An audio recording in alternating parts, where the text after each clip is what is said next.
Welcome to Python life YouTube channel. ఈ వీడియోలో మనం ఏ programming language better, so every programming లాంగ్వేజ్కు దానికి సంబంధించిన డొమైన్ ఉంటుంది. సో మీరు ఏ సైడ్ వెళ్దాం అనుకుంటున్నారో దానికి సంబంధించి మీరు ఆ ప్రోగ్రామింగ్ లాంగ్వేజ్ నేర్చుకోవాలి. ఫర్ సపోజ్ మీకు డేటా సైన్స్ నేర్చుకోవాలని ఉందనుకోండి, అప్పుడు మీరు పైథాన్ కావచ్చు, లేకపోతే ఆర్ కావచ్చు, ఇలా తీసుకొని మీరు వెళ్తారు. సో ఇలా కొన్ని మనం ప్రోగ్రామింగ్ లాంగ్వేజ్ తీసుకొని ఇప్పుడు అసలు ఏ ప్రోగ్రామింగ్ లాంగ్వేజ్ తీసుకుంటే మీరు ఎటు సైడ్ వెళ్ళగలుగుతారు అనే దాని గురించి నేను చెప్తాను. సో అప్పుడు మీరు కూడా ఒక డిసైడ్ కావచ్చు, మీరు ఏ సైడ్ వెళ్దాం అనుకుంటున్నారు, ఏ డొమైన్లో వర్క్ చేయాలనుకుంటున్నారు, దానికి తగ్గట్టు మీరు ఒక లాంగ్వేజ్ నేర్చుకోవచ్చు. సో ఏ లాంగ్వేజ్ చూస్ చేసుకోవాలో అప్పుడు మీకే అర్థమైపోతుంది. సో ఇప్పుడు వీడియోలోకి వెళ్ళిపోదాం. సో ఫస్ట్ వన్ వచ్చేసి పైథాన్.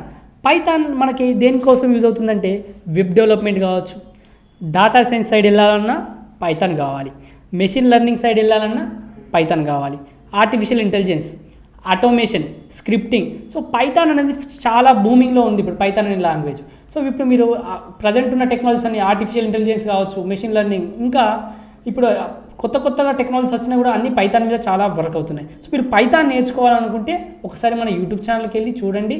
10 hours వీడియో మన కిరణ్ గారు చాలా బాగా ఎక్స్ప్లెయిన్ చేశారు. మీకు బేసిక్స్ నుంచి బేసిక్స్ లేకపోయినా మీకు అక్కడ అర్థమైపోతుంది. So Python okay. సో ఇప్పుడు నెక్స్ట్ జావా స్క్రిప్ట్. సో ఇది ఫ్రంట్ ఎండ్ డెవలప్మెంట్లో మనం మెయిన్గా HTML, CSS, Java script use చేస్తాం. సో జావా స్క్రిప్ట్ అనేది మన ఇంటరాక్టివ్నెస్ కోసం జావా స్క్రిప్ట్ యూజ్ చేస్తాం, తెలుసు, వెబ్ పేజెస్ ఇంటరాక్టివ్నెస్ కోసం.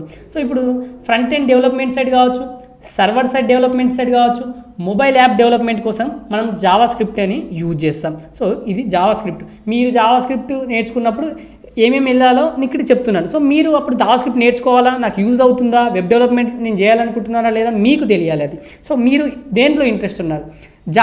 నెక్స్ట్ జావా అనేది ఎంటర్ప్రైజ్ అప్లికేషన్స్ కోసం, తర్వాత ఆండ్రాయిడ్ యాప్ డెవలప్మెంట్ కోసం, తర్వాత లార్జ్ స్కేల్ సిస్టమ్స్ కోసం, బ్యాక్ ఎండ్ డెవలప్మెంట్ కోసం మనం జావా యూజ్ చేస్తాం. సో మీరు దీనిపైన వర్క్ చేయాలనుకుంటున్నారా, మెయిన్గా ఆండ్రాయిడ్ యాప్ డెవలప్మెంట్ సైడ్ కావచ్చు, ఎంటర్ప్రైజ్ అప్లికేషన్స్ కోసం అయితే అప్పుడు మీరు జావా లాంగ్వేజ్ నేర్చుకోవాలి. అప్పుడు మీకు Java better. So every language దానికి సంబంధించిన ఒక ఉపయోగం ఉంటుంది. సో మీరు ఇది బెటర్ అది బెటర్ అని కాదు, మీకు ఏది రిక్వైర్మెంట్ ఉంది, మీరు ఎటు సైడ్ వెళ్దాం అనుకుంటున్నారు దానికి తగ్గట్టు మీరు లాంగ్వేజ్ నేర్చుకోవాలి.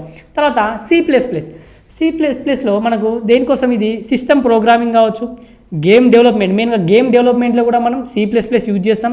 తర్వాత హై పర్ఫార్మెన్స్ అప్లికేషన్స్లో కావచ్చు, ఎంబెడెడ్ సిస్టంలో కూడా మనం C++ని యూజ్ చేస్తాం.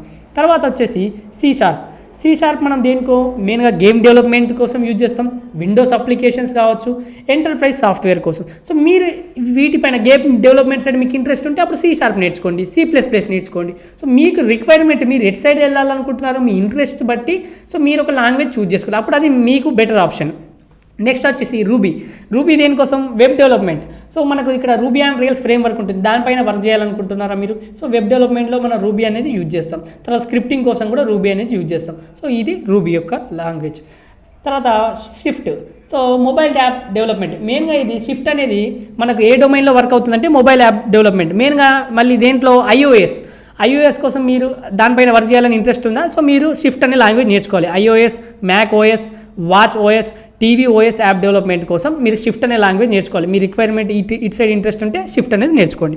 తర్వాత PHP మెయిన్గా ఏ డొమైన్లో వెబ్ డెవలప్మెంట్ కోసం యూజ్ చేస్తాం. సో దీంట్లో మనకు దేనికి ఏంటి, సర్వర్ సైడ్ స్క్రిప్టింగ్ కావచ్చు, బిల్డింగ్ డైనమిక్ వెబ్సైట్స్ కావచ్చు, ఇంటరాక్టింగ్ విత్ డేటా బేసెస్ కావచ్చు. సో అప్పుడు మీరు PHP అనే లాంగ్వేజ్ని మీరు ప్రిఫర్ చేయాలి. తర్వాత రస్ట్. సో ఇది మెయిన్గా దేనికోసం, ఏ డొమైన్ కోసం అంటే సిస్టమ్ ప్రోగ్రామింగ్ కోసం. సో దీంట్లో మనం ఆపరేటింగ్ సిస్టమ్స్, తర్వాత గేమ్ ఇంజన్స్ కావచ్చు, project requiring high performance and memory safety. మనకి ఏదైనా ప్రాజెక్ట్లో మనకు ఎక్కువ మంచి పర్ఫార్మెన్స్ కావాలనుకున్నప్పుడు కానీ, మెమొరీ సేఫ్టీ కావాలనుకున్నప్పుడు కానీ మనం రస్ట్ అనే లాంగ్వేజ్ని ప్రిఫర్ చేస్తాం. సో అప్పుడు మీరు దానికి తగ్గట్టు మీరు రస్ట్ అనే లాంగ్వేజ్ నేర్చుకోవాల్సి ఉంటుంది మీ రిక్వైర్మెంట్ బట్టి. సో ఇవి చాలా లాంగ్వేజెస్ ఉన్నాయి. సో ఈ చాలా క్లాసిఫికేషన్స్ ఉంటాయి మనకి చాలా. సో రోజు మళ్ళీ కొత్త లాంగ్వేజెస్ వస్తుంటాయి, మళ్ళీ కొత్త డొమైన్స్ వస్తుంటాయి, కొత్త ఫ్రేమ్వర్క్స్ వస్తుంటాయి. ఎప్పటికప్పుడు ఓవర్ ద టైం మనం నేర్చుకుంటూ అప్డేట్ అవుతూనే ఉండాలి. సో మీరు పైథాన్ ఫుల్ స్టాక్ ప్రోగ్రామింగ్ నేర్చుకోవాలనుకుంటే కామెంట్లో మనకు డెమో లింక్ ఉంటుంది, కోర్సు మొత్తం డీటెయిల్స్ ఉంటాయి, ఒకసారి చెక్ చేయండి. సో మీరు నచ్చితే జాయిన్ కావచ్చు.